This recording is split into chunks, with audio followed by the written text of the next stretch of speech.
exposición, pues los colaboradores van a presentar y van a hablar en el marco y en torno a este personaje, a esta mujer, Eulalia Guzmán, y el medio artístico e intelectual en México.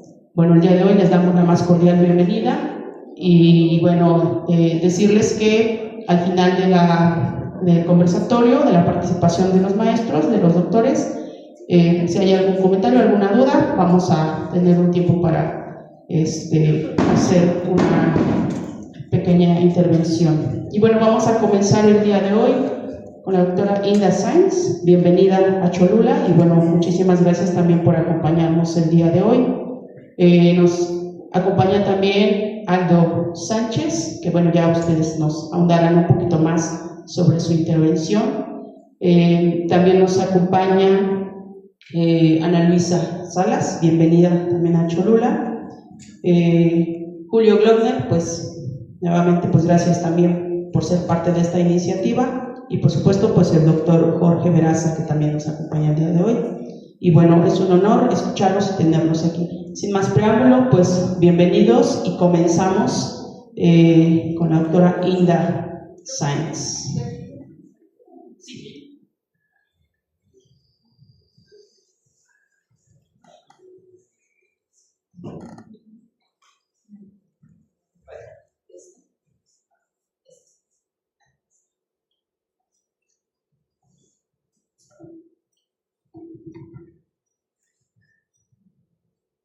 Pues muy buenas tardes y qué gusto estar aquí con ustedes en este último día también de la exposición, que ojalá que ustedes ya hayan visto, y si no, cuando terminemos pues podrían visitarla, las exposiciones que están en una sala aquí enfrente. Una de estas exposiciones es la exposición sobre la excavación y el descubrimiento que hizo Eulalia Guzmán en Ixcateopan en 1949.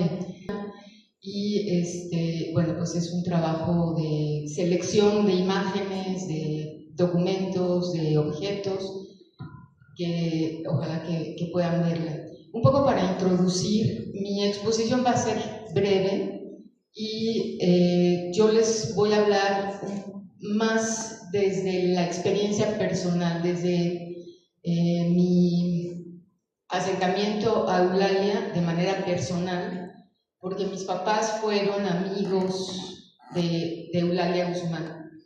Aquí vemos una foto de Eulalia muy joven. Hay una historia muy interesante de la vida, la biografía de Eulalia Guzmán, que en realidad se ha estudiado poco, pero pues mis otros compañeros en la mesa van a hablar más sobre estos hitos en la historia de Eulalia Guzmán como personaje muy importante en la cultura en México, y al mismo tiempo de que, bueno, desafortunadamente mientras ella vivió fue muy reconocida, muy celebrada, muy presente en muchos aspectos de la vida cultural en México. Y después de que hace el descubrimiento de la tumba de Cuauhtémoc, pues hubo toda una campaña, todo un embate para cuestionar que había sido un descubrimiento auténtico, y hay toda una polémica que han abordado el doctor Jorge Veraza, el doctor Julio Glockner, y sobre todo, entonces, bueno, esto será como parte de las otras exposiciones. Yo quisiera contarles un poco que mi papá conoció a Eulalia Guzmán en 1954, cuando mi papá era ingeniero electricista y fue jefe de alumbrado en la Ciudad de México. Entonces, en ese año, en 54, en octubre, recibe la orden, la instrucción de que ponga iluminación al monumento a la raza, quiere decir el monumento a Colón. Y entonces, en total desobediencia, a mi papá se le ocurrió iluminar el monumento a Cuauhtémoc, cosa que le valió el puesto, o sea, le pidieron la renuncia después por desobediencia. Pero les voy a enseñar una nota periodística, ¿no?, que descubrí hace poquito entre las fotografías de mi familia, ¿no? Pero bueno, la cuestión es que mi papá ilumina el monumento a Cuauhtémoc en lugar del monumento a Colón antes del 12 de octubre, y además manda a uno de los dibujantes del departamento del Distrito Federal a que hagan una reproducción de un códice donde está representado Cuauhtémoc y lo ponen junto al monumento. Entonces, Eulalia Guzmán pasa por ahí todos los días para ir al Museo de Moneda, al Museo Nacional, y le llama mucho la atención. Entonces busca quién hizo esto, ¿no?, quién iluminó el monumento a Cuauhtémoc, y pues se pone en contacto con mi papá. Y después también encontré, mi mamá tenía guardada una carta que le escribe Eulalia Guzmán, y está firmada por Eulalia Guzmán y por Alfonso Quirós Cuarón, que fue el criminólogo que acompañó a Eulalia Guzmán en toda la investigación y la sustentación de pruebas científicas que validaban desde 1949-50, validaban que el entierro era auténtico. Entonces, Quirós Cuarón pues fue un criminólogo muy famoso, muy importante, hizo otros descubrimientos como la identidad del asesino de Trotsky, ¿no?, etcétera, y otros muchos casos. Entonces, los dos firmaron una carta en donde agradecen a mi papá, ¿no?, el haber hecho esta iluminación, y bueno, a partir de entonces se crea esta relación que pues hasta el final de la vida de Eulalia fue cercana, ¿no? Los últimos años ya no la vieron mis papás, ya no la vimos porque estaba bastante enferma, pero yo recuerdo, pues lo que también quisiera contarles, yo recuerdo a Eulalia Guzmán de niña, la íbamos a visitar, la visitamos varias veces en su casa, y en especial hubo una ocasión, quizá fue la última que la vimos, no lo recuerdo, en donde durante una larga plática, desde que llegamos a su casa, comimos con ella, etc., hizo todo el relato de cómo descubrió los restos de Cuauhtémoc. Y recuerdo también que se emocionaba ella cuando contaba toda esta historia, y especialmente me acuerdo que se emocionó cuando contaba que había, si quieren pasamos, ay, perdón, okay.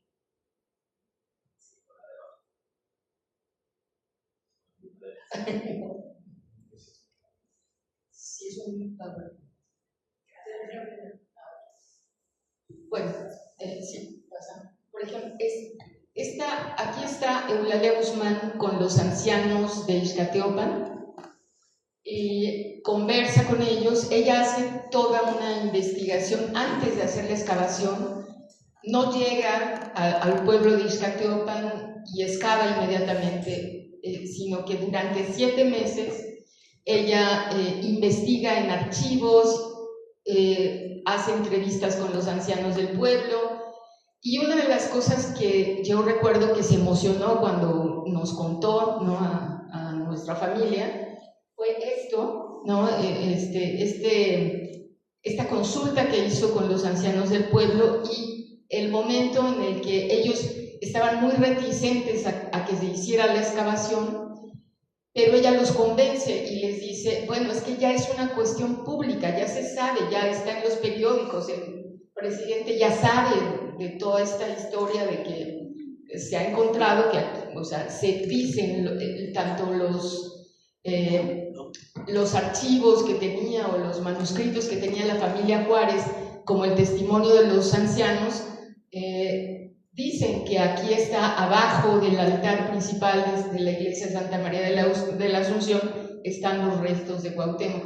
Entonces, cuando reúne a los ancianos y los ancianos aceptan, ¿no?, ella los convence de que pues lo más conveniente es sí excavar y comprobar si existen o no existen. Ella se emocionó, ¿no? O sea, me recuerdo mucho eso. Y la otra, digamos, el otro punto en el que ella también se emocionó es cuando cuando contó que entre los documentos que guardaba la familia Juárez había unos papeles en blanco y le decían que ahí estaba lo más importante. No solamente había un relato, ya lo contarán ustedes, pero no solamente había un relato del pueblo que había sido primero una historia oral, después fue escrita por las distintas generaciones, pero además había estos papeles en blanco, entonces que estaban muy bien guardados y en fin. Y cuando Eulalia dice que pues había que probar poniendo calor, porque probablemente allí estaba algo escrito en tinta simpática, o sea, quiere decir como con tinta hecha con cítricos, ¿no? Que con calor aparece lo que está escrito. Entonces ella se emocionó también cuando contó esto, porque lo que se encuentra cuando ponen calor es la firma de motolinía.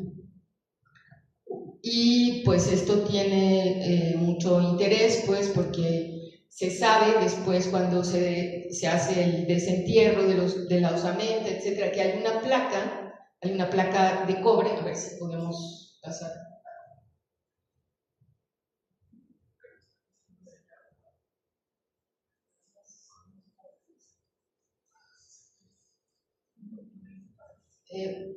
¿Podrían cambiar la diapositiva, por favor?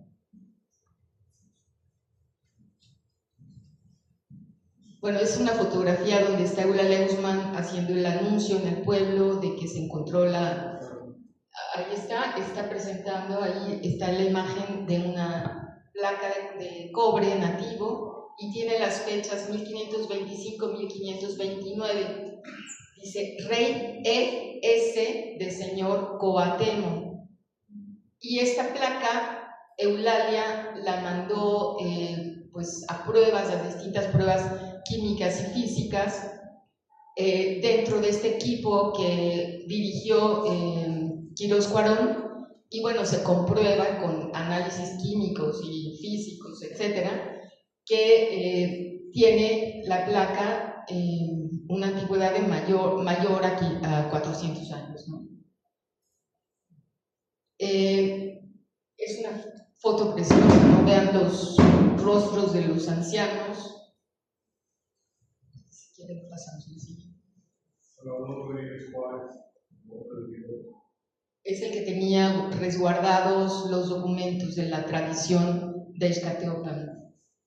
Y bueno, aquí un poco, digamos, como para empezar a tratar esta cuestión de las relaciones en la cultura de México, en la cultura de ese momento en México y su relación con los intelectuales, vemos que casi inmediatamente de que la osamenta se saca, ¿no? Están ahí los especialistas y en medicina forense, etcétera, que acomodan la osamenta. Según los estudios, 85% de la osamenta corresponde a un individuo de 1,70 de alto, o sea, con características que coincidirían con lo que los testimonios del tiempo de la conquista de Bernal, de Cortés, dicen que pues correspondería al tipo físico de Cuauhtémoc, ¿no? Pero lo interesante también es ver aquí cómo está Diego Rivera reconstruyendo en una silueta cuál sería el físico de ese hombre, ¿no? Correspondiente a esa osamenta. A esa osamenta.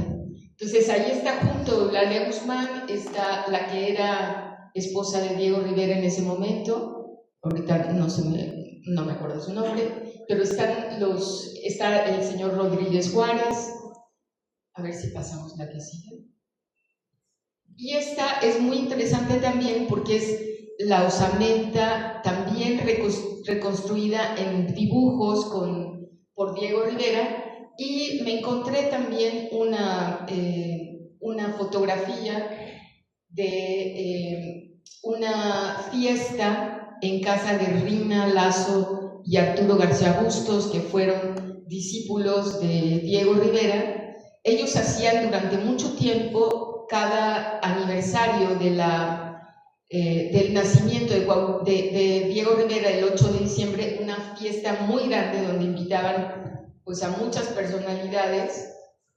Y en el recorte que me encontré de 1971, Eulalia hace una presentación o un discurso en esta fiesta de aniversario, que sería el 85 aniversario de Diego Rivera, que en ese momento ya había fallecido, y hace en la fiesta referencia a estos dibujos y dice que ella y Diego Rivera reconstruyeron lo que sería el rostro y la figura de Cuauhtémoc. ¿Sí pueden cambiar, por favor? Sí, la que sí. Ok. Sí, bueno, es la que sí. Bueno, esta, si quieren, las pasamos. Esta es la tumba en Ixcatiopan. Sí, la que sí. Esta es la iglesia de Santa María de la Asunción. La siguiente, son fotos de hace como 10 años que yo tomé. Aquí está Eulalia Guzmán, un busto dentro de la iglesia. La que sí. Bueno, traje esta foto porque también aquí está en el extremo, hasta atrás, que no se ve muy bien, está un pintor y muralista que se llama Soto, Rosendo Soto. Junto a él está el ingeniero, un químico, uno de los que intervinieron para comprobar que la placa de cobre pues tenía la antigüedad, ¿no?, de mayor a 400 años. Es el ingeniero Frisby. Y me parece interesante porque también esta fotografía muestra cómo estaban relacionados,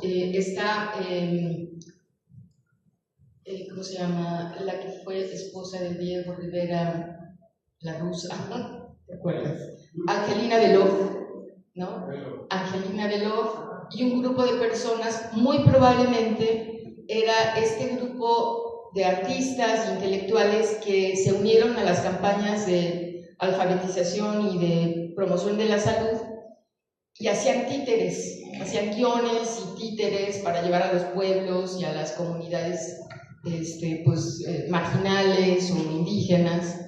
Y bueno, me parece interesante, aunque no está Eulalia Guzmán en la fotografía, de alguna manera está, porque Eulalia pues era amiga, era cercana de estos personajes, ¿no?, que tomaron en cuenta y se basaron en lo que Eulalia Guzmán había estado estudiando para murales, pinturas, obras de teatro, etc. Bueno, tengo que decir también que hay documentación que habla de que Eulalia Guzmán colaboró con Diego Rivera, por ejemplo, llevándole o proporcionándole copia de códices para la pintura en la que Diego Rivera reconstruyó el pasado prehispánico, ¿no?, como en el Palacio Nacional, ¿no?, y en Cuernavaca y en otras, ¿cómo se llama?, en el Museo de la Raza, ¿no?, y en otras partes. Diego Rivera, que era muy amigo de Eulalia, se basó en material que ella le proporcionaba. Si quieren la siguiente. Bueno, este libro es una edición bastante, más o menos reciente, que es muy interesante porque recopila una serie de conferencias que dio Eulalia Guzmán a un grupo de amigos. Y bueno, lo dejo aquí. Es un libro que probablemente vamos a tener, que ustedes podrán conseguir. La que sigue. Esta es la portada de un libro de José Gurría Lacroix, Hernán Cortés y Diego Rivera, en donde hace un análisis muy minucioso sobre la iconografía de Hernán Cortés y la iconografía de que hacen distintos pintores, ¿no? En distintas épocas, la representación de ellos, y una referencia muy importante es la de Diego Rivera, aunque el autor, digamos que dice algo así como, pues Diego Rivera exageró, caricaturizó, lo cual es cierto, ¿no? Está caricaturizando a Cortés, y bueno, es el tipo de libros y de estudios que desencadenó el descubrimiento de la tumba de Cuauhtémoc, ¿no? Si quieren.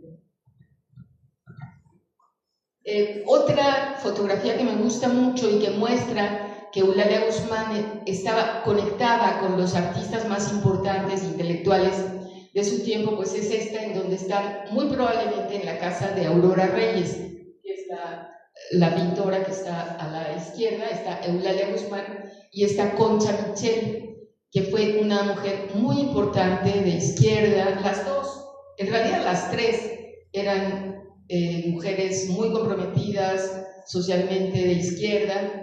Y vamos a ver la que sigue. Aurora Reyes hace este dibujo de Eulalia Guzmán, que después va a hacer la base para uno de sus murales más importantes en el edificio del Sindicato de la Secretaría de Educación, no, del Sindicato de la Secretaría de Educación Pública. Pero vamos a el siguiente. Aquí vemos el mural, un fragmento del mural en donde Aurora Reyes está retratando a Netzahualcóyotl, está retratando a Eulalia Guzmán y a Diego Rivera, y a los artistas, bueno, muralistas más conocidos. Pero vemos cómo conceptualmente ella da un lugar muy importante a Eulalia y a Diego juntos, ¿no?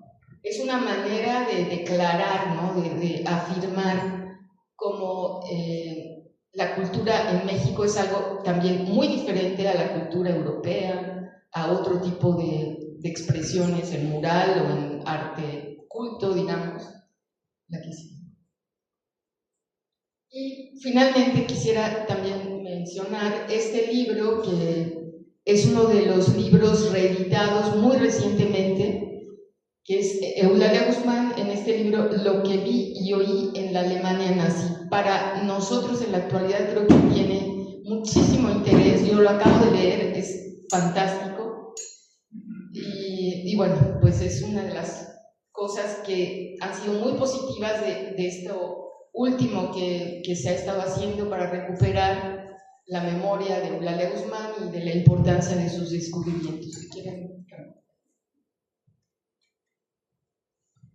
También le traje una copia de esta carta que escribe Eulalia Guzmán a Víctor Serge. Tiene relación con el libro de Lo que vi, lo que oí en Alemania nazi, porque Víctor Serge vino exiliado a México después de un periplo por varios países y una aventura, ¿no? Después porque estaba perseguido por Stalin, ¿no? Y Eulalia Guzmán le envía el libro Lo que vi, lo que oí en Alemania nazi, y hay una correspondencia y una relación muy interesante entre estos dos personajes. Víctor Serge fue también el papá del pintor Plavi, que tiene una obra muy importante, tiene un mural muy importante, muy grande, en la biblioteca Lerdo de Tejada. Entonces, bueno, a ver la que sigue. Esta es la respuesta que le da Víctor Serge, está escrita en francés, y le está contestando Eulalia Guzmán, le está dando las gracias por el libro. Bueno, esta es la carta que les contaba que escribió Eulalia a mi papá, firmada por Alfonso Quirós Cuarón y por ella misma. La leo. A ver, ¿me ayudas? A ver. ¿Me ayudas a ver?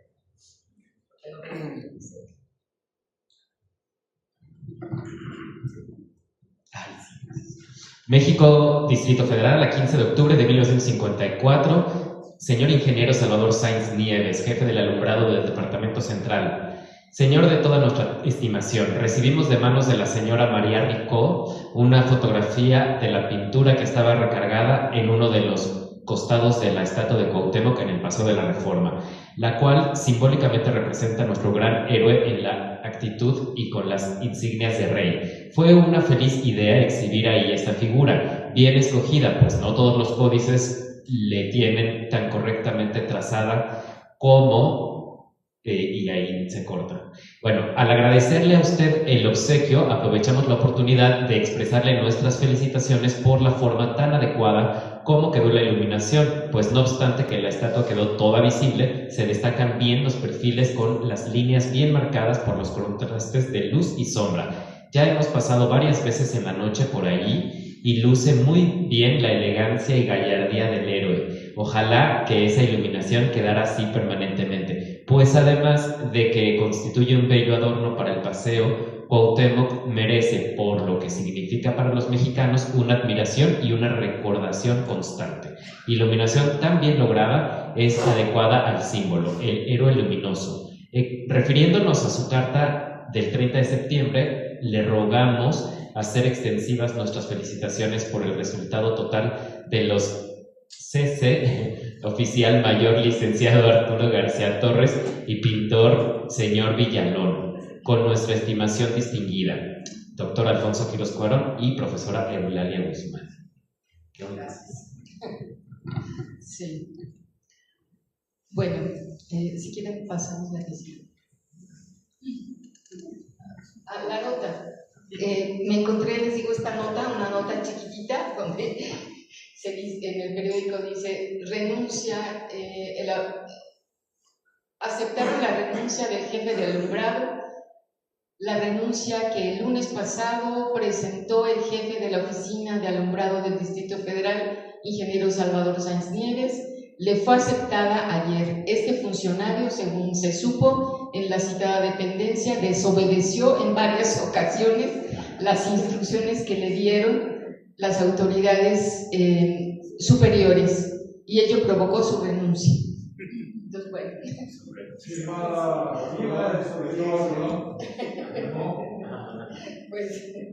Pues firmada por el jefe del departamento, que era Uruchurtu, ¿no? En ese momento era Uruchurtu el jefe del departamento. Si quieren, bueno, aquí esta fotografía me gusta muchísimo también porque está Rina Lazo.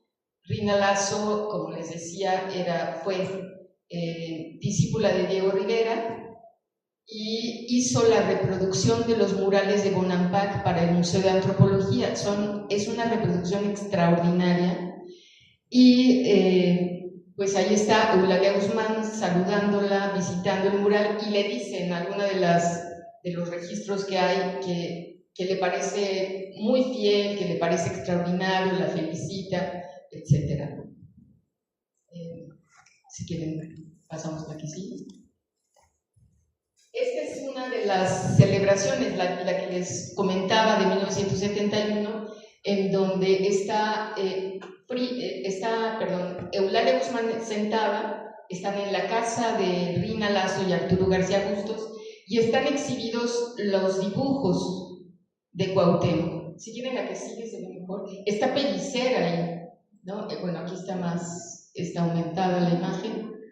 Y bueno, tengo también un pequeño recorte en donde se mencionan a los personajes intelectuales, si me ayudas, que asistían a estas fiestas y que por supuesto pues estaban relacionados, ¿no? La nota menciona Eulalia Guzmán, Enrique González Casanova, Federico Marín, Dolores Olmedo, Carlos Pellicer, Guadalupe Rivera, Arturo Estrada, Mario y Olvido Salazar Mayén y Elena Vázquez Gómez.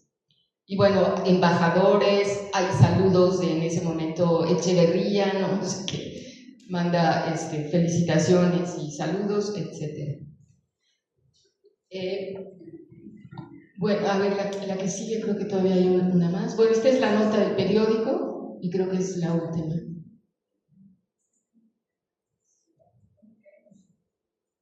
Entre los asistentes, por cierto, está mi prima, Georgina Romero, Georgina Ramírez, que está aquí con nosotros. Y la que sigue. Mis papás con Eulalia Guzmán. El ingeniero Salvador Sáenz, Eulalia y mi mamá Oliva Romero. Este es, dice 1972. Debe haber sido algún homenaje a Eulalia Guzmán, pero no tengo más información. Pues muchas gracias.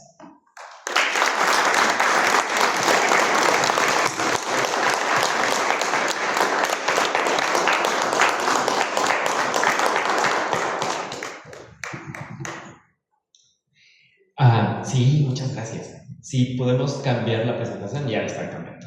Bueno, muy buenas tardes y gracias por estar aquí en este domingo. Me da mucho gusto ver tanta gente y siempre pues es un placer, gracias por la invitación que me hizo Inda para hablar de Eulalia Guzmán, porque es un personaje efectivamente muy, muy importante para el siglo XX mexicano.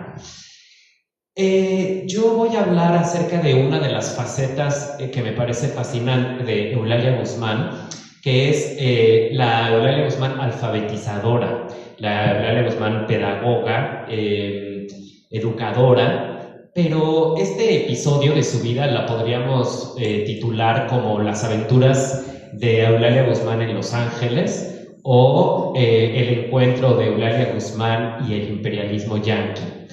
En 1940,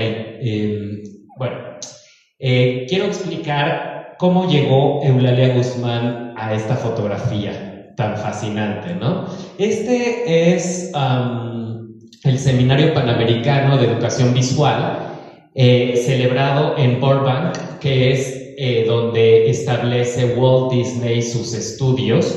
Él, un pionero, porque él es el primero que establece sus estudios en Burbank, que era un descampado. Si ahorita ustedes pasan por esa parte de Hollywood, está lleno de estudios, es donde se hace, se hacía el porno después en los 70 y 80, pero ya no se hace, ahora se hace en otros lugares, ¿no? Pero dentro de esa visiones que tenía Walt Disney, incluyen pues establecer ahí sus estudios, ¿no? Recordemos que estamos hablando de 1943, ¿no? Y para contextualizar a Eulalia Guzmán con relación a esta intelectualidad mexicana y también internacional, pues este episodio tiene mucha pertinencia porque pues Walt Disney es una figura clave, por supuesto, como ya sabemos, también para el siglo XX del mundo, y como Diego Rivera lo consideraba, ¿no? Él decía que Mickey Mouse era el artista más genial del arte estadounidense. Y ¿por qué digo que es importante 1943? Porque, por diferentes razones, pero fundamentalmente porque 1944 se va a estrenar en México y en el mundo la película Los Tres Caballeros de Walt Disney. Y esto está íntimamente ligado a la relación que establecen ellos dos, Eulalia Guzmán y Walt Disney, pero sobre todo a la fascinación que produce Eulalia Guzmán en el artista estadounidense Walter Elias Disney.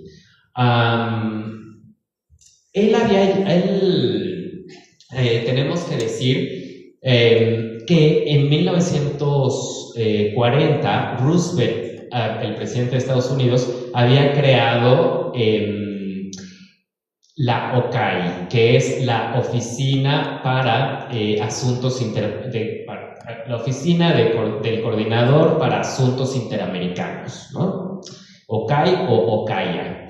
Y el primer director de esa oficina fue Nelson Rockefeller, un personaje también muy importante para la historia del arte mexicano, pero no nos desviaremos. Bueno, esta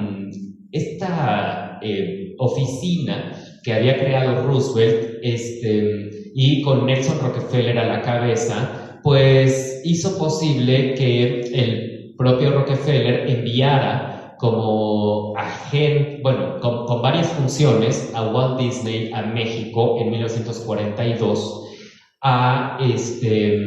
como un embajador del proyecto panamericano, que no era otra cosa sino tener el control de América Latina, y por otro lado también como agente del FBI, ¿no? Entonces, Walt Disney llega en 1942 a México y es recibido por toda la inteligencia mexicana y no solamente por Diego Rivera, por supuesto, quien admira a Walt Disney, pero también otros artistas de la Escuela Mexicana de Pintura que se fascinan con el artista estadounidense, como Jean Charlotte, por supuesto, Miguel Covarrubias va a tener ya una admiración de Walt Disney. Él era ya muy famoso en Nueva York para ese entonces. Dolores del Río, el Indio Fernández, todos ellos van a recibir a Walt Disney, y por supuesto Jorge Negrete, ¿no? ¿Por qué digo por supuesto? Porque el personaje de Los Tres Caballeros es la encarnación de Jorge Negrete, ¿no? El personaje de Panchito Pistoles. Bueno, entonces, para 1942, Gabriel Figueroa va a formar una dupla con Eulalia Guzmán para crear algo que ambos, tanto Figueroa como Eulalia Guzmán, estaban muy entusiasmados, que es el Departamento de Cinematografía Educativa. De la Secretaría de Educación Pública. Esto no hubiera sido posible sin la visita de Walt Disney, por supuesto, porque esa primera visita de 1942 tenía como objetivo, por un lado, digamos, enviar agente, que era Disney, como muestra de la buena vecindad que se había, la política de buena vecindad, que no era otra cosa sino tener el control de América Latina, por supuesto, ¿no? Pero para este entonces, Disney ya había creado una serie de cortometrajes en dibujos animados para promover hábitos de salud y de higiene. Y lo que quería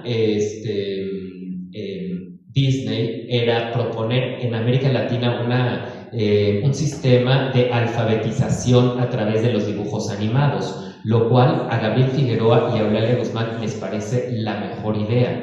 No solamente por la idea en sí misma, sino porque Eulalia Guzmán estaba ya muy familiarizada, era una gran representante de algo que para ese entonces todavía era novedoso, porque se inventa en 1922, que era la idea de las escuelas activas, ¿no? Esta idea de las escuelas activas, o sea, imagínense, para Eulalia Guzmán había publicado en 1923, o sea, una pionera, un libro que se llamaba La Escuela Nueva o de la Acción. O sea, esta idea de las escuelas activas y cómo alfabetizar a México que para la década de los 20 era mayormente analfabeta. Entonces, esta idea de las escuelas activas es un proyecto ideado por una misionera llamada Luz Vera, que idea en 1922, y su idea es que es algo que va a retomar Eulalia Guzmán, que es que hacer posible que un adulto aprenda a leer en tan solo 20 lecciones, en 20 sesiones. Y sus primeros experimentos de Luz Vera los hace en la Sierra de Puebla, precisamente. Bueno, entonces, para 1930, el cine sonoro abre muchísimas posibilidades como instrumento, como herramienta para la alfabetización. Y eso es exactamente lo que ya estaba haciendo Walt Disney en Estados Unidos. Llevar cortometrajes a zonas rurales, con dibujos animados para enseñar sobre salud, higiene, etc. Y esa era la idea que Gabriel Figueroa y Eulalia Guzmán querían replicar aquí en México. llevar cortometrajes de duración máxima de 10 minutos para enseñar a leer a la gente, a los adultos, a campesinos, a niños también, y también pues promover hábitos de salud, ¿no? Algo que era muy importante es que la idea para ellos, para Guzmán y para Figueroa, no era sustituir al maestro, ¿no?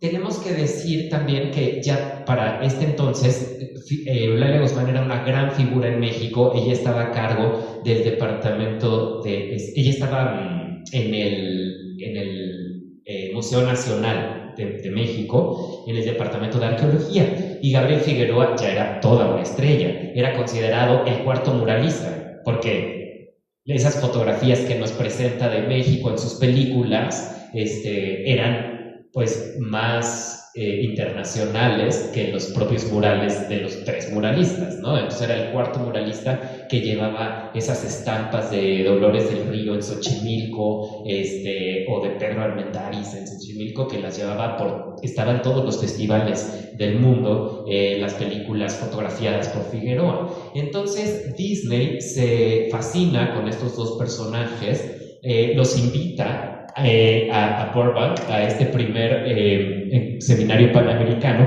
y también quiero destacar la presencia de Enrique Sánchez de Lozada, que va a ser el vínculo del Consulado de México en Los Ángeles con Walt Disney, y ahí les puse unos ratoncitos para señalarlos en honor a Mickey Mouse, y se fascina con ellos, y Disney le pide a Eulalia Guzmán que se quede una semana más para trabajar en esta idea, ¿no?, de la alfabetización para México. Y el resultado de esa semana y de este trabajo de Guzmán va a ser un documento que ella escribe llamado Lineamientos Generales de un Método, que ella propone que a partir de un sistema fonético y de la visualización de letras y de sílabas, las personas analfabetas puedan aprender a leer, aprender a formar palabras y frases, y también inspirado en Luz Vera, tan solo en 20 lecciones. Bueno, en 1943 una comisión del estudio Disney, o sea, de los ilustradores, llegan a México, enviados por Disney, para ver cómo funciona esta alfabetización en México. Y Disney y Enrique de Lozada, Sánchez de Lozada, pues proponen que sea la propia Eulalia Guzmán la que lidere este grupo de los estudios Disney. Entonces ella, junto con sus dos compañeras, Guadalupe Cejudo y Estela Sony, pues se unen a este grupo de estadounidenses ilustradores en Fortín de las Flores. Y ella propone que en una escuela rural, en esa parte de Veracruz, colabore, sea José Piña, que era el encargado de enseñanza rural en la SEP, que sea el que dé estos cursos de alfabetización, para que esta gente de Disney viera cómo en realidad se llevan a cabo estas campañas.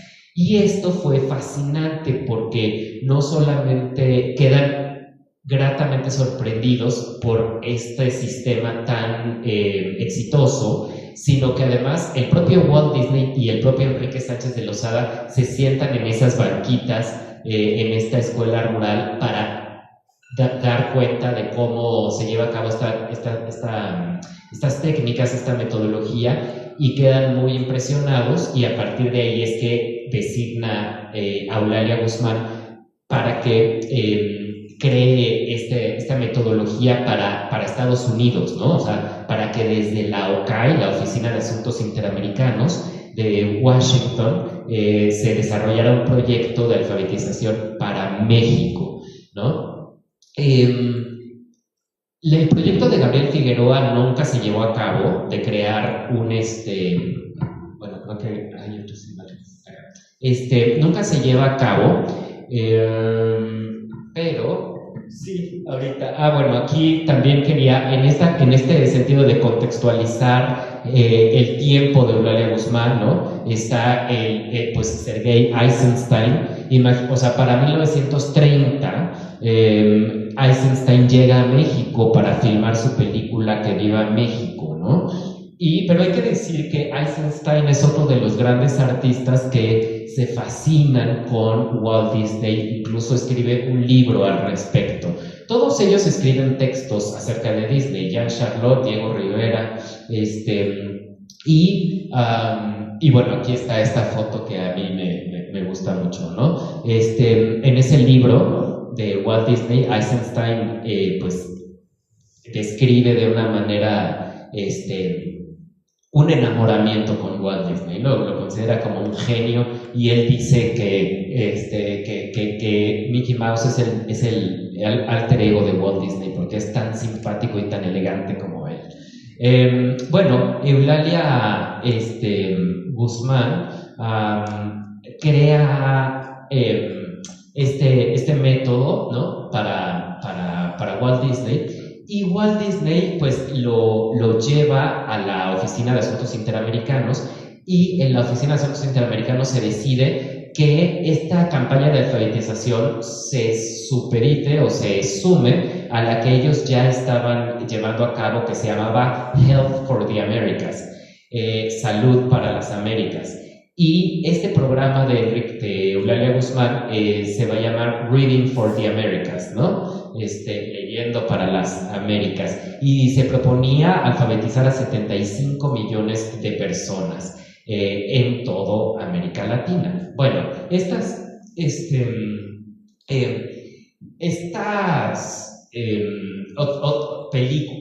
cortometrajes que había hecho Disney de campañas de salud tenían títulos como El enemigo invisible o Los insectos son vehículos de enfermedades,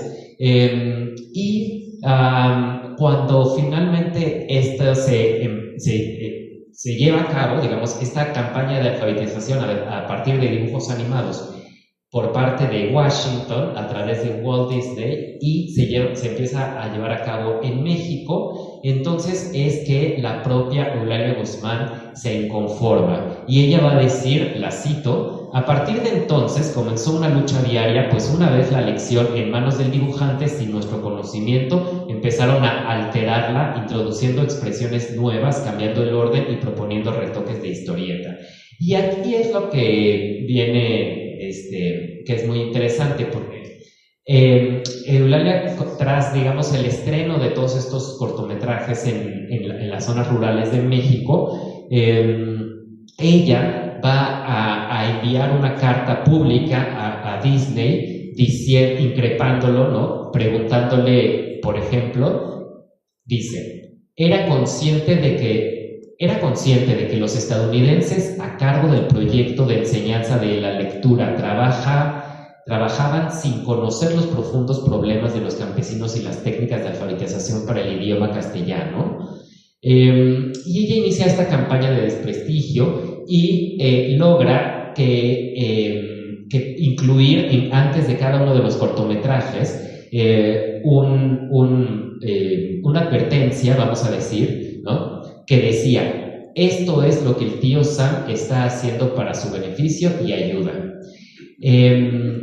Ella consideraba que este proyecto de Disney pues era difamatorio y ofensivo con las tradiciones indígenas, y que era, sorpresa, un colonialismo educativo. ¿Quién se lo hubiera imaginado?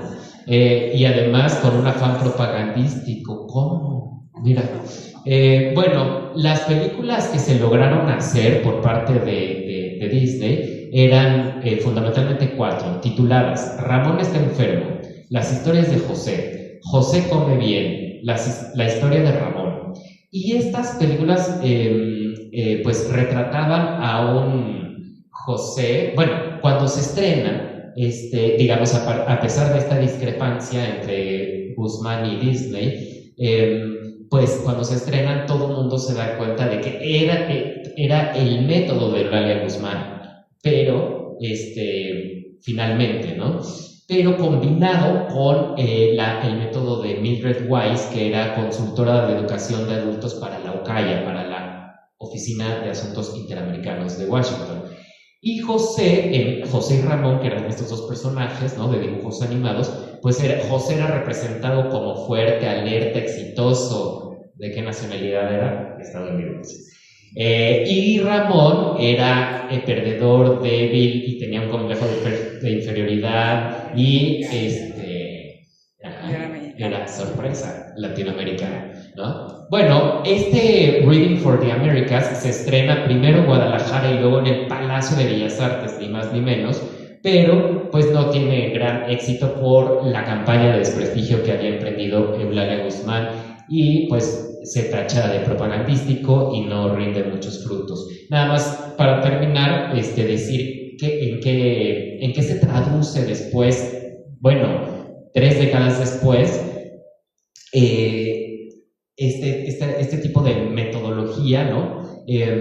También creado, concebido en el seminario organizado por Disney en sus estudios de Burbank, que es Plaza Sésamo, en 1972. Plaza Sésamo se va a convertir en un instrumento muy importante para la alfabetización en América Latina. Bueno, si quieren, damos un breve repaso por las imágenes, que no era, digamos, tan fundamental verlas, pero bueno, ya que están aquí está Walt Disney, o sea, el recibimiento de Disney en el Hotel Reforma, en ese hotel extraordinario construido por Mario Pani en Avenida Paseo de la Reforma, ahora a un costado del Senado, y esto es una gran fotografía de Juan Guzmán, de Hans Gutmann, el gran fotógrafo, y le está poniendo un pin del proyecto Panamericano, ¿no? Bueno, en la siguiente, a Diego Rivera, que pues tenemos que tomar en cuenta, de elegante. Y tenemos que tomar en cuenta que esta fascinación que tenía Rivera y los artistas por Disney, ellos estaban pensando sobre todo en silly symphonies, ¿no? Que son estos cortometrajes extraordinarios, enloquecidos de Disney. Sí, en la siguiente. Podemos ir pasando las demás. Y además, esta visita de Disney incluyó por parte del director de turismo de la Ciudad de México, pues paseos obviamente por Xochimilco. Es una maravilla de la colección de Carlos Monsiváis, pero nos representa muy bien esta buena vecindad, ¿no? Que se había emprendido desde 1930. José y Ramón, efectivamente, ¿no? José y Ramón, también ahí podemos ver la influencia en este traje de China poblana. Digo, esto no tiene nada que ver, pero ya que estamos viendo la foto, esta idea del escudo nacional cosido en las faldas era una moda que había impuesto María Conesa, que fue la primera, esta Tiple, había sido la primera en poner el escudo nacional, cosa que pensaban todos que iba a escandalizar a Porfirio Díaz y en realidad le terminó gustando, y a partir de ahí vemos en lo sucesivo este tipo de adornos, ¿no? Y a ver, las siguientes. Acá lo vemos en la Basílica de Guadalupe. La siguiente, por favor, es, el Pato Donald, que también es uno de los personajes que más esto es parte de los cortometrajes anticomunistas que hace Disney, ¿no? La siguiente, que son increíbles. Y nada más para decir, cuando se estrena Los Tres Caballeros, aquí Panchito Pistoles en medio, Jorge Negrete, nuestro gallo cantor, Este es su copete. Ahí está el copetito de gallo. Bueno, es también recibida la película en México, que Pancho Pistola se convierte en la mascota del Escuadrón 201, ¿no? No solamente en uniforme, sino también en el avión mismo estaba pintado Pancho Pistolas, ¿no? Las siguientes. Y bueno, esto quiero decir también, esta es la presencia de Agustín Lara en Los Tres Caballeros con esta canción interpretada por Dora Luz Ho, que es You Belong to My Heart, que es la versión en inglés de Solamente una vez, ¿no? La siguiente, Dora Luz era una cantante muy famosa en Estados Unidos para ese entonces, y cuando hace ese viaje a Estados Unidos a México en el 42, hace dos viajes, en 42 y luego en 43, ¿no? Pero tenía en sus estudios Disney esta huelga, ¿no? O sea que emprendió la graciosa huida, ¿no? La oportuna. En la siguiente, por favor. Y bueno, estas son, bueno, sí que siempre es una maravilla ver a Fernández Ledesma, ¿no? Pero estas son las campañas de higiene que se hacen en 37 y 38 por estos grandes artistas. Entonces, por si no lo sabían, el alcohol conduce a la degeneración y al crimen, así que tomen sus precauciones. La siguiente. Y aquí está Dolores del Río y Diego Rivera, que nunca lo habíamos visto en frac, en smoking, con Disney, ¿no? La siguiente. Bueno, eso es un close-up. La siguiente, ahí en la Basílica. Y esta es la última imagen. Esta es una fotomontaje de la campaña de salud durante la Miguel Alemán, nada más también para entrar en contexto con estas campañas que se llevaban a cabo por parte del Estado mexicano, ¿no? Pero a mí me parece muy interesante, está afortunadamente bien documentada este trabajo de Eulalia Guzmán en Los Ángeles y con Disney, pero no siempre está, digamos, en la conversación, y me parece que es algo muy importante rescatarlo porque, pues, una persona muy importante para la alfabetización de este país, y esta fascinación que hay de Disney con esta, pues, antropóloga, pedagoga, una mujer multifacética sin la cual, o sea, fue fundamental para la transformación del México del siglo XX, ¿no? Eso sería. Muchas gracias. Muchas gracias por estar aquí. Yo les voy a leer un par de cuartillas que serán, digamos, una especie de despedida de esta exposición y de estas jornadas donde hubo muy interesantes conferencias y mesas redondas.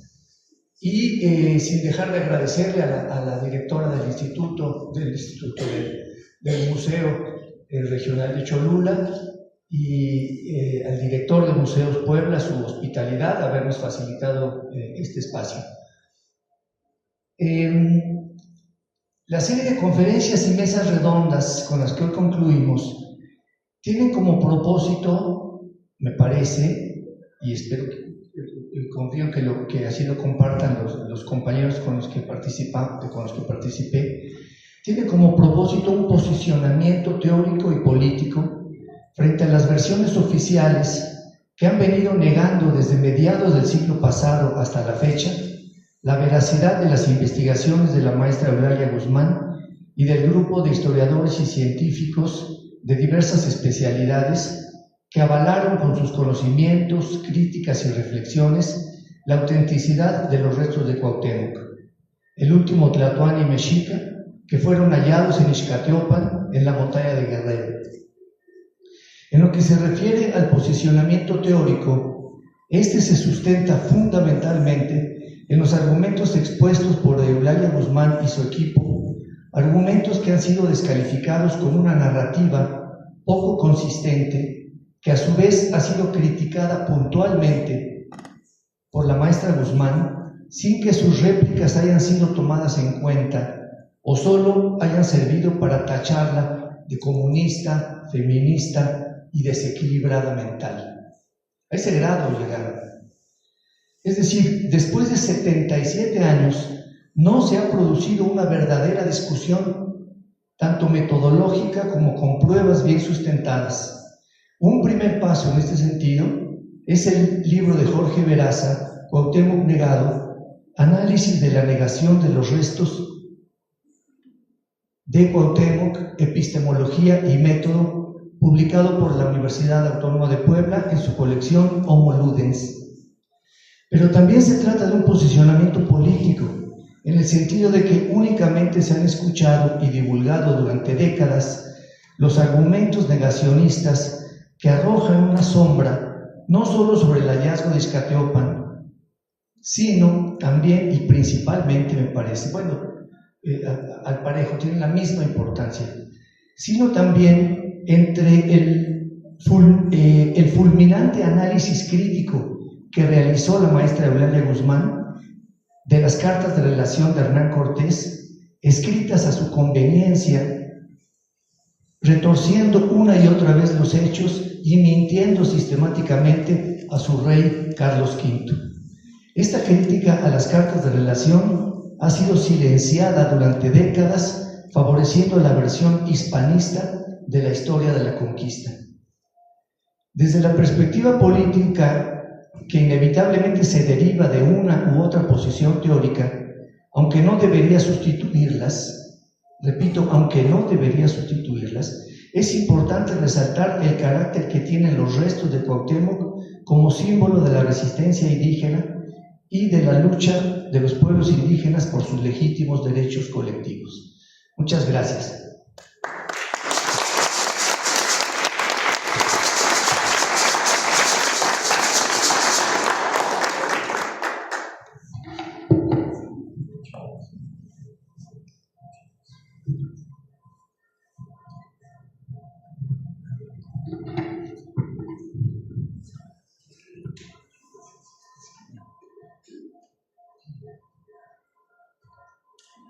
Bueno, pues mucho gusto de estar con ustedes, de acompañar a Inda, a Aldo, a Ana Luisa y a Julio en este último conversatorio sobre Eulalia Guzmán y el descubrimiento de los restos de Cuauhtémoc en Iztaccíhuatl. Bueno, ¿cómo fue el impacto de Eulalia Guzmán en la vida cultural de México en 1941, cuando regresa de Europa, a donde había ido a hacer una serie de recabar información sobre códices, sobre libros escritos que hubiera en museos del Vaticano, en Italia, en Francia, en Alemania, en Bélgica, que pues desde la conquista se hubieran quedado rezagados en bibliotecas y museos. Y tuvo que interrumpir estos estudios, esta recabación de información, microfilmó una serie de documentos.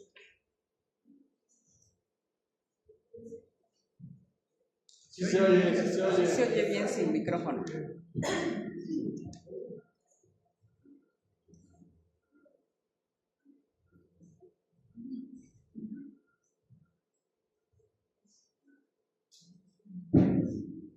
Tuvo que interrumpir Eulalia Guzmán esta investigación precisamente porque estalla la Segunda Guerra Mundial y ella pues ha conocido a la Alemania de Weimar, a la Alemania democrática, y ahora se topa con la Alemania en donde está emergiendo el nazismo, y luego la Alemania que inicia la Segunda Guerra Mundial con la invasión a Danzig en Polonia, y lleva a cabo una reseña, una serie de diarios, y va recordando, poco antes de venir a México, va recordando sus pláticas con distintas personas en distintos países y observaciones y lecturas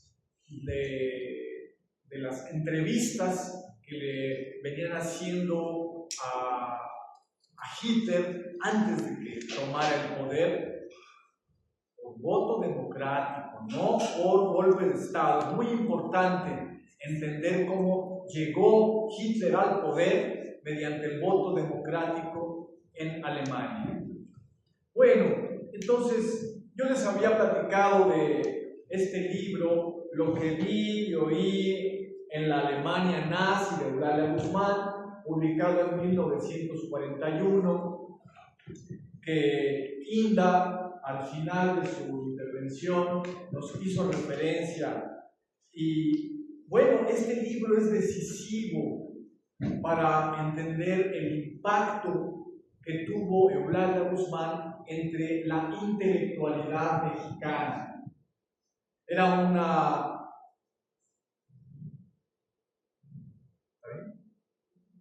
¿Sí? Bueno. ¿Es lo mismo? No, Gracias.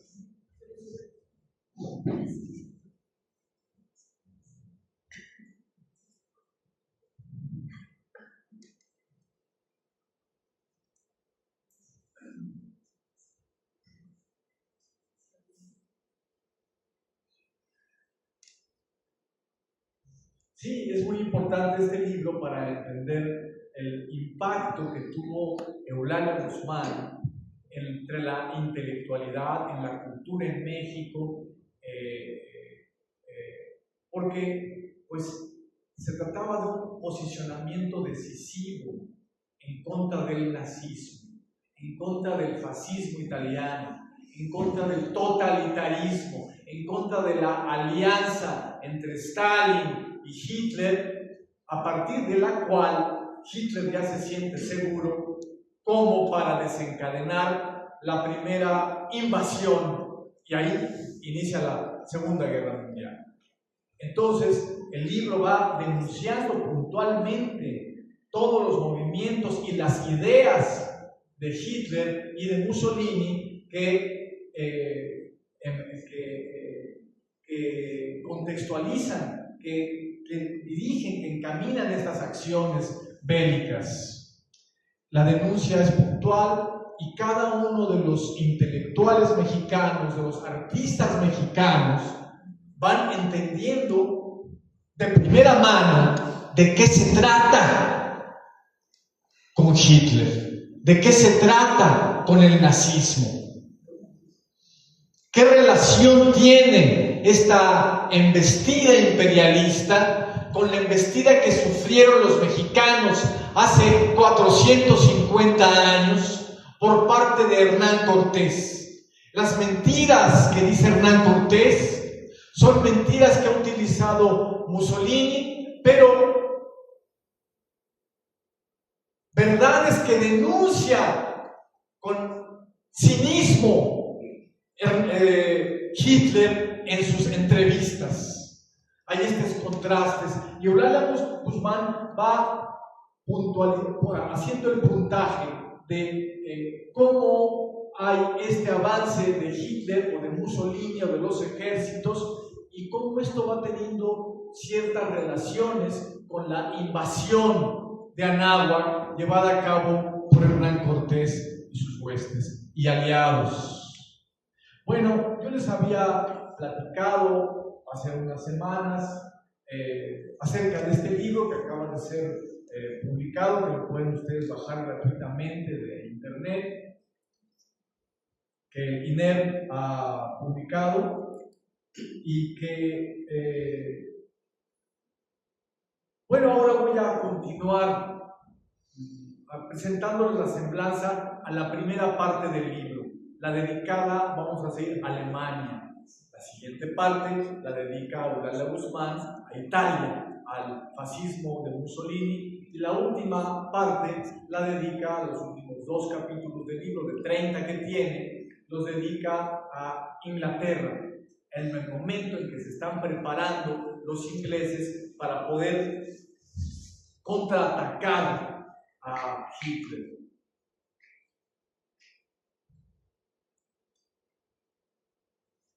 Esta primera parte dedicada a Alemania, pues inicia haciendo una semblanza de la Alemania nazi, contrastándola con la Alemania de Weimar, de la República de Weimar, y nos muestra el núcleo del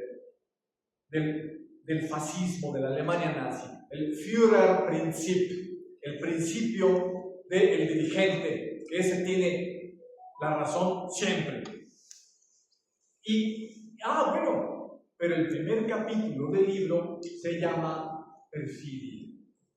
A partir de este rasgo psicológico y inmediatamente moral, Eulalia Guzmán dice, sí, pero es que este rasgo que se muestra en los discursos de Hitler y en sus intervenciones cuando lo entrevistan, este rasgo muestra el fondo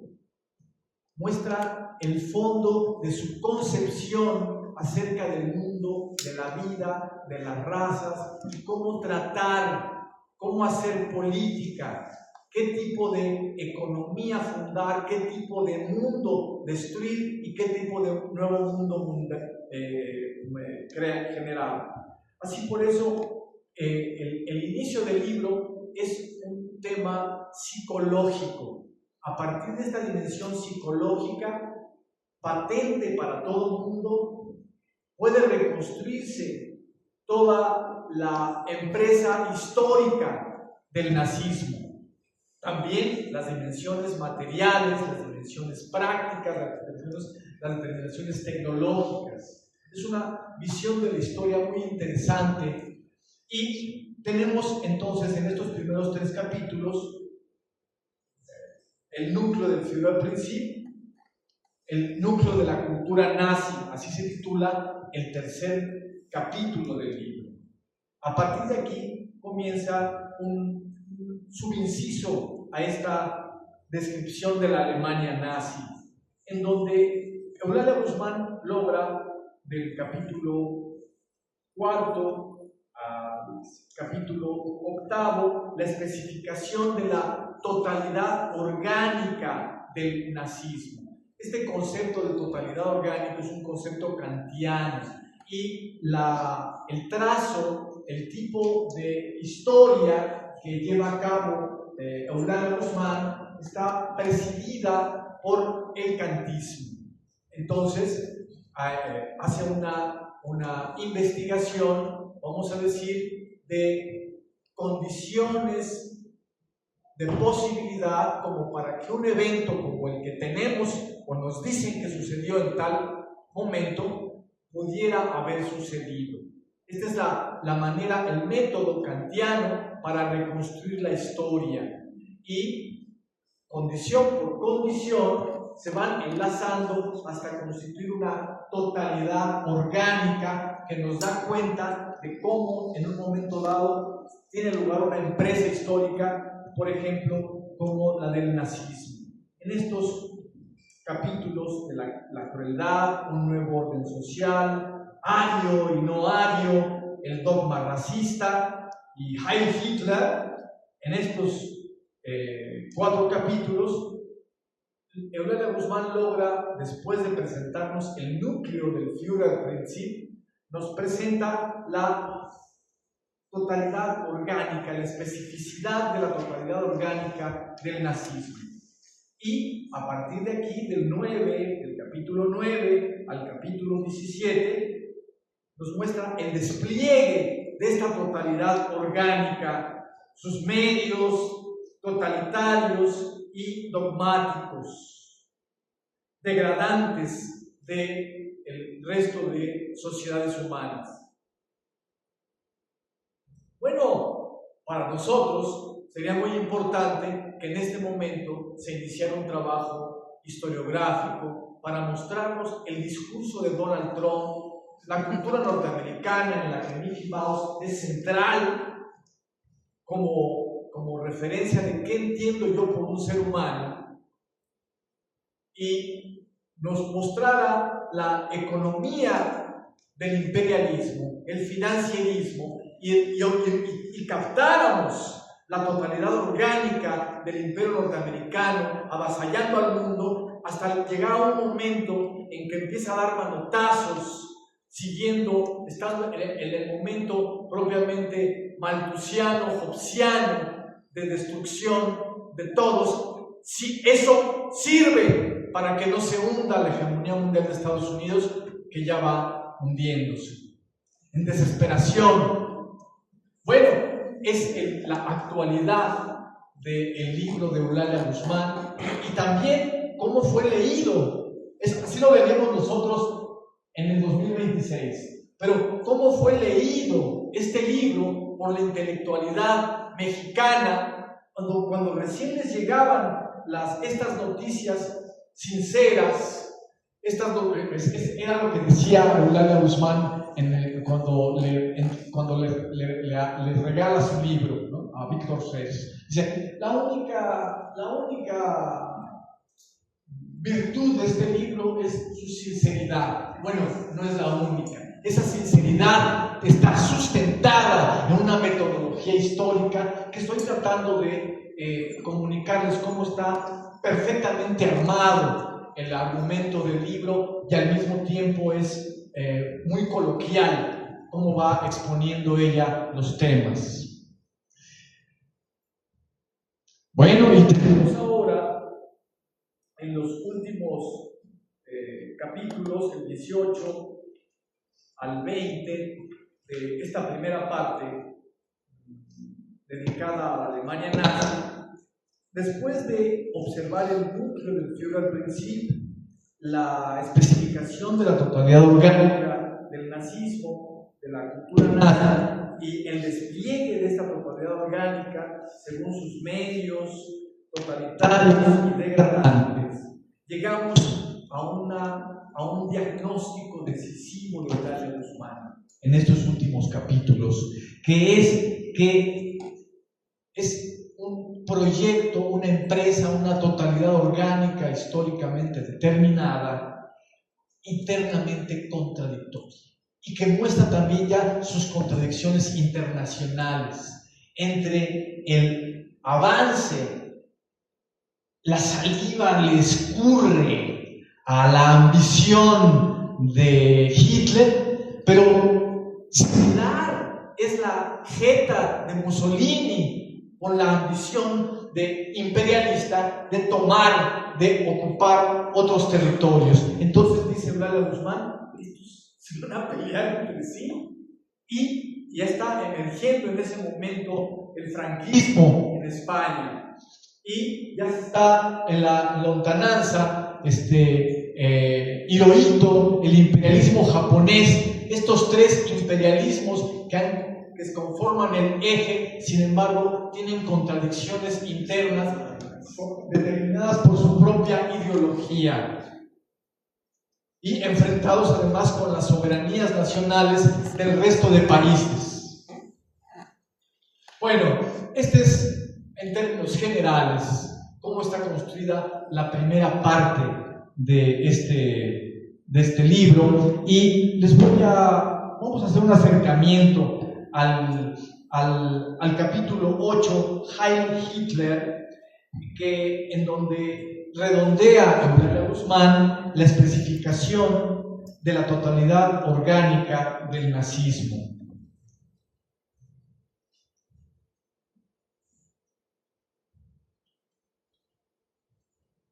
Tenemos aquí una referencia a la ideología nazi, pero de manera muy interesante, observada con su relación con la psicología social, propagada a través de los medios de comunicación, con Goebbels como su ideólogo, con aquello de que una imagen vale más que 1000 palabras. Bueno, es una imagen para oprimir, para reducir, para achicar cabezas. Es de lo que está hablando Goebbels. No es cualquier imagen, es una imagen fascista, una imagen totalitaria.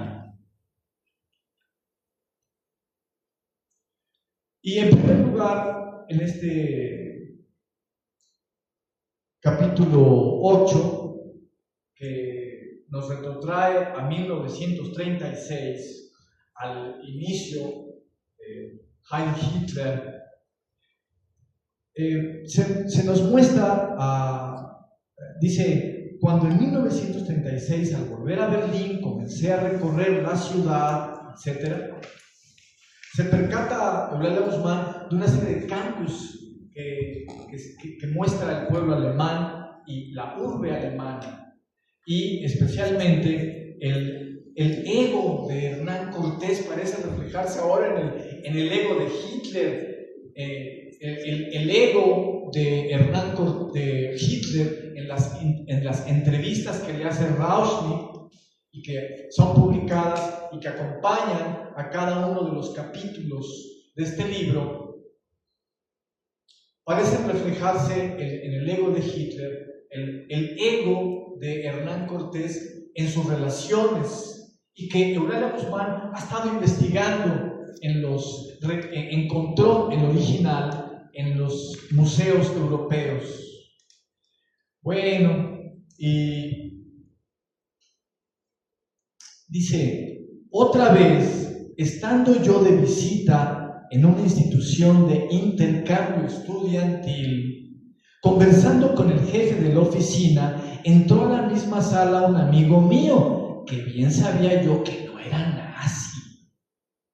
Se apresuró, como todos, a saludar con el Heil Hitler, y en igual forma se despidió.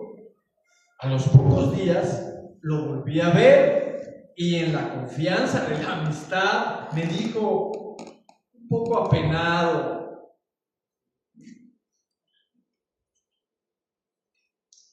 ¿le habrá extrañado a usted mi saludo, aquel de Heil Hitler? Eulalia Guzmán aprendió aquí alemán. Están hablando en alemán, él y su amigo. ¿Le habrá extrañado a usted mi saludo, aquel de Heil Hitler? ¿Qué quiere usted? He tenido que hacerme miembro del partido para escabullirme de ciertas sospechas y para asegurar mi empleo. Oye, pero se acaban de asesinar en Estados Unidos a un empleado que se ocupaba de los heridos de guerra. Así que todo el mundo en Estados Unidos está empezando a cuidar su empleo de una manera análoga ante la emergencia trumpiana. Al oír estas palabras, dice Eulalia Guzmán, recordé que idéntica cosa sucedía no solamente allí, sino en todas partes donde el totalitarismo confesado o disfrazado, hasta con el manto de la democracia, Estados Unidos, no dice manto de la democracia, se valía de los mismos medios para ultrajar la dignidad y el derecho humanos, para alcanzar los mismos fines. Todo eso que veía y oía, por eso se llama así, ¿no? En un pasaje donde tenemos la clave del título. Todo eso que veía y oía me hacía pensar que quizá en un principio el tal saludo se había impuesto a los miembros del partido para distinguirse entre sí, pero que después se habría hecho también obligatorio para todos los que de algún modo dependieran del gobierno, y que ahora ya la obligación se extendía a todas las gentes, donde quiera que se les podía controlar. Bueno, aquí es muy importante la palabra totalitarismo. Para nosotros es bastante común escucharla, ¿no? Bueno, pero en ese entonces acaba de surgir la palabra. Palabra totalitarismo, esta surgió en los 20 contra Mussolini en primer lugar. Todo el poder para todo el fascismo era consigna de Mussolini, que luego lo adoptó para designar su régimen fascista. Todo dentro del Estado, nada fuera del Estado. En 1941 surgió la palabra totalitarismo, después de que él utiliza el todo para. Entonces ya después de varios años, una década y pico, entonces ya, bueno, está hablando de todo para el Estado, este es un totalitarismo, ¿no? Y pues es muy interesante que Eulalia Guzmán está haciendo la semblanza de la época, el diagnóstico histórico, sociológico, politológico e incluso a nivel de psicología social, como se puede ver si uno lee con cuidado el libro, que antecede este libro de lo que vi y oí de la Alemania nazi, publicado en 1941, antecede en 4 años a la rebelión de la granja de George Orwell y al 1984, en donde Orwell hace una semblanza célebre del totalitarismo. Bueno, pues así tenemos que medir la influencia que tuvo en México la llegada de Eulalia Guzmán, recién llegada de Europa, y la publicación de su libro en español.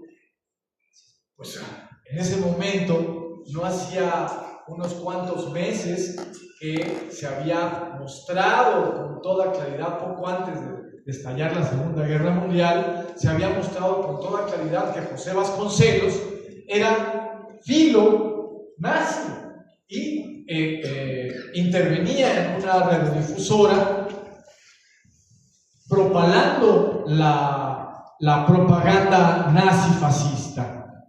Entonces, pues este ministro de la Secretaría de Educación Pública, bueno, tenía influencia entre la intelectualidad mexicana. Ahora está llegando Eulalia Guzmán y está planteando las cosas de otra manera.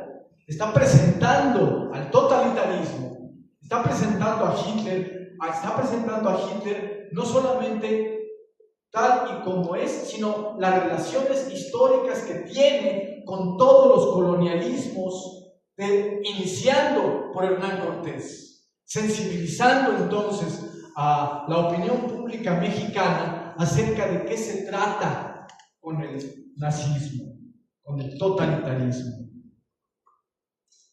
Pues el 1984 es un libro que se publica en 1949 y La rebelión en la granja en 1945. Eulalia Guzmán está publicando su libro de primera mano, no de oídas, no leído a través de, sino de estar en los acontecimientos. Lo está publicando en 1941. Bueno, tenemos también el trabajo de Hannah Arendt, Los orígenes del totalitarismo. Este es un libro de filosofía política y de ciencia política, sociología. Y Los orígenes del totalitarismo es publicado en 1951, 10 años después de este análisis magistral de Eulalia Guzmán. En términos, no planteado en términos meramente teóricos, tiene términos teóricos, no solamente en términos, vamos a decir, novelados o vivenciales, como sucede en el caso de la rebelión de la granja, y con las teorías que, a propósito de estos eventos novelados, va muy puntualmente señalando el método que van siguiendo, el método totalitario de ir modificando las conciencias para poder lograr la empresa imperialista. Pero adicionalmente, Eulalia Guzmán añade una historia verdadera, no solo reflexiones, no solo novelizaciones de la vida cotidiana, sino que acompaña el engarce de un evento con otro evento, cómo se está afianzando en la realidad temporalmente un régimen. Es un libro importantísimo para la investigación del nazismo, del totalitarismo, del imperialismo, del colonialismo y del neocolonialismo, y pues para entender cómo el carácter magistral que luego logra Eulalia Guzmán al escribir sus relaciones de Hernán Cortés a Carlos V acerca de la invasión de Anáhuac. Eulalia Guzmán primero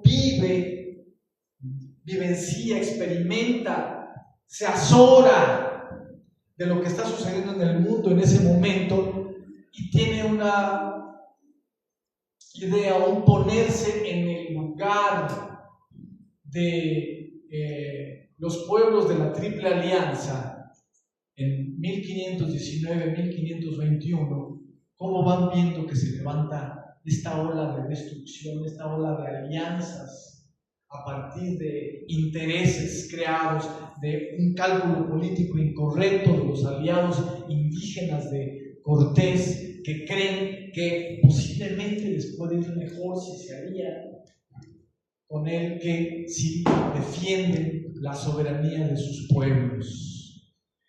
Es primero esta vivencia fortísima que hace Eulalia Guzmán y luego contemporáneamente está estudiando las cartas de Hernán Cortés, recién encontrados sus originales, cuando está haciendo estas entrevistas, estas pláticas, estos recuerdos de día con día del evento bélico, y está perfilando cómo es que hay que interpretar a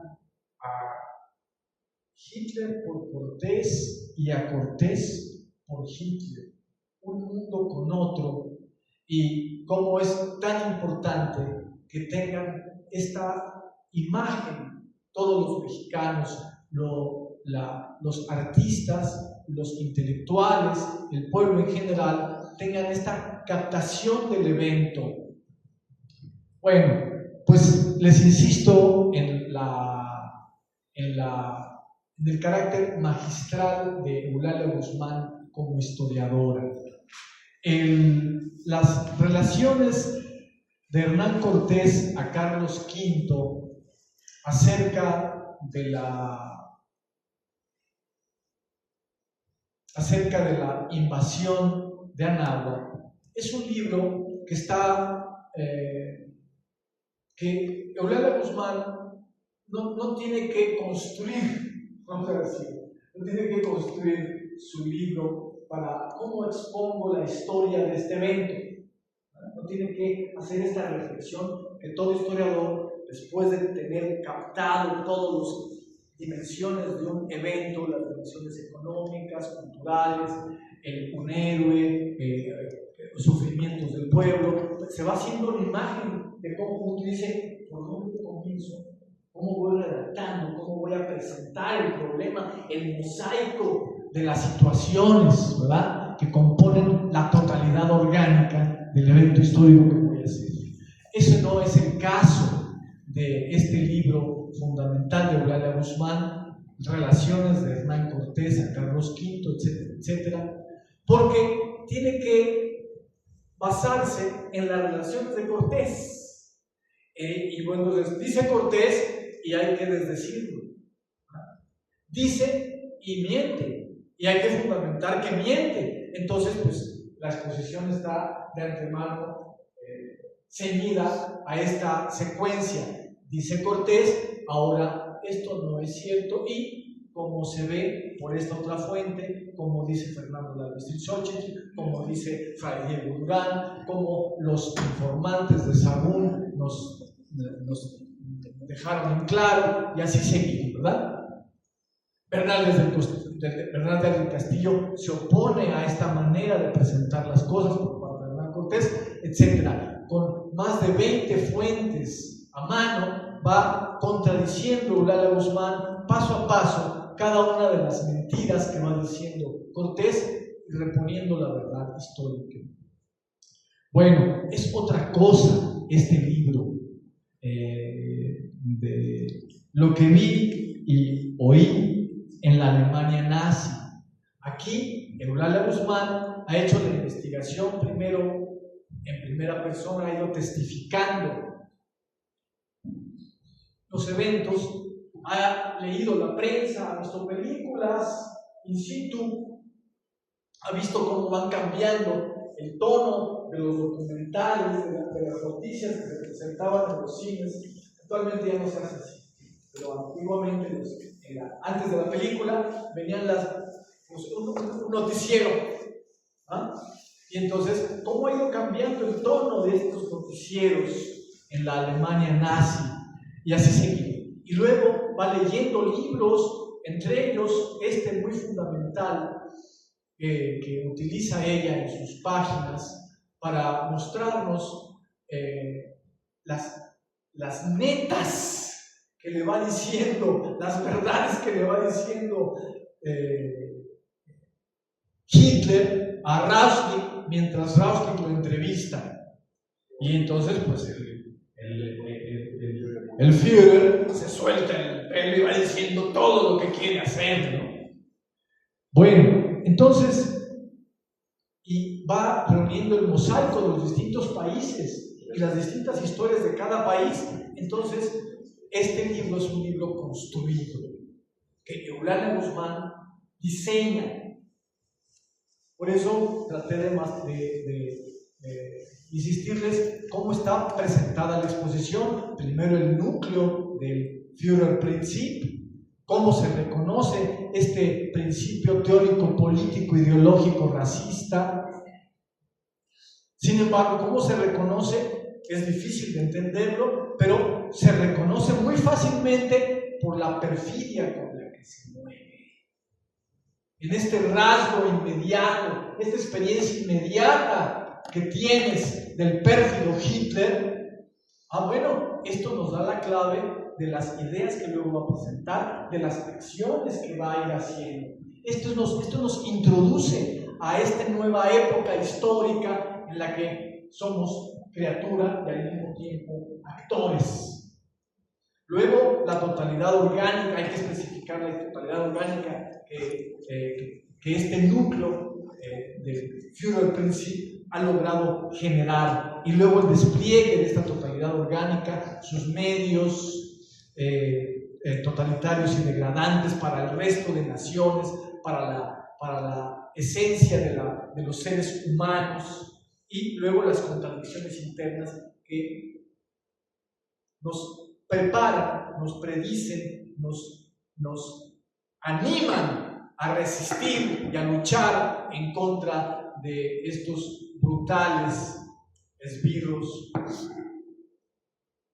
del hitlerismo. Bueno, un poco así está. Este es un libro construido, histórico, para ir demostrando paso a paso, para ir mostrando cómo va avanzando con una mancha de tinta negra sobre el mapa de la humanidad, cómo va avanzando el fascismo y cómo, sin embargo, encuentra Eulalia Guzmán las contradicciones internas del mismo y cómo los seres humanos en los distintos lugares, incluso dentro de Alemania o en Italia, en el momento mismo que están avasallando a la gente, hay gente que se resiste, que tiene otro sentir, o que tiene otro pensamiento claramente, o que ya se está organizando políticamente con otros, y entre todos van a ir logrando una lucha consistente por la soberanía de cada uno de los países que están siendo atacados por el neonazismo trompiano. No. Bueno, ya acabamos.